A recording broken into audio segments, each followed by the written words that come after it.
Hi friends.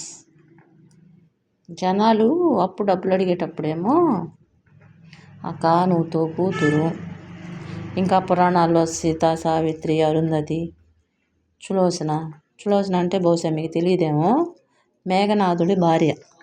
పాపం ఆమె రాక్షసుల వైపు అని చెప్పి ఆమెను ఫైల్లోకి రాకుండా చేశారు వీళ్ళు. ఇప్పుడు విషయం అది కాదు. అలా పురాణాల్లో పేర్లు కూడా వాడి అమౌంట్ తీసుకుంటున్నారు.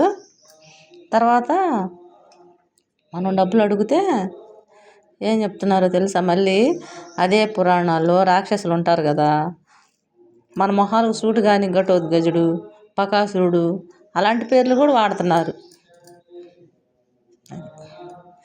జనాలు అట్ట తయారయ్యారని మీకు చెప్తున్నా. డబ్బులు అడిగితే బ్రహ్మ రాక్షసులా కనిపిస్తున్నాము, డబ్బులు తీసుకునేటప్పుడేమో మనం ఎలా కనిపిస్తామంటే ఒక దేవతలాగా, తీసుకునే వరకు వాళ్ళకి అలా కనిపిస్తాం. నాకు చెప్పడానికి కూడా సరిగ్గా రావట్లేదు.